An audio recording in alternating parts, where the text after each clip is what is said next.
Достали инструменты после сушки. Сейчас поставим индикатор.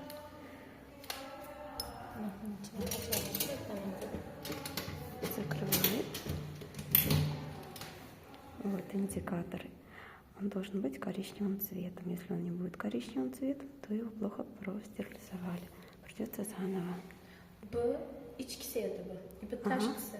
Tashqisi esa 5 dan qo'yiladi. Ichadagisi 4 bir avtoklapa bir sig'ganimcha 5 dan qo'yiladi. Mana bo'lamizdan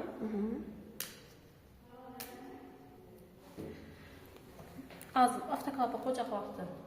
Berinan birini, oxirgi qislara berinan birini, keyin berine, tiyine koyamızdan avtoklapda narsa teng aylanib turibmi havo shuni tekshirish uchundan agar shu ish narsasi har xil chiqqan bo'lsam avtoklap xato netgan bo'ladi bu yaxshi sterillanmagan bo'ladi boshidan qo'yib yana boshini aytamiz shu tashqisini ko'ramiz ichkisini ochamiz aqsa mikrob tushadi. А bu qaysi rang bo'lish kerak? Hammasi bir. Вот, а вот этот ставится вот сюда где-то. Потом они проверяют, насколько автоклав хорошо работает. Он должен выйти одним цветом, вот таким коричневым. При 120 градусах.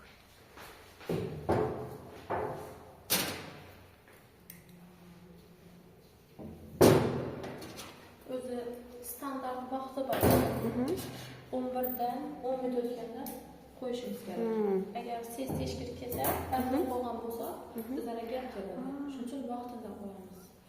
Bizlar hamma instrumentni, masalan, bular qo'yish ishini ishlatdik bugun.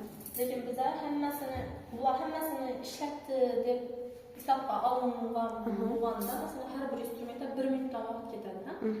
Yuvib qaytadan qo'yish kerak. Bular ishlatmadi-ku, masalan, ko'p ketganda hammasini avtoklapga tiqib beramiz.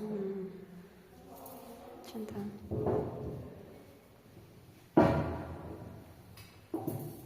Складывать инструмент.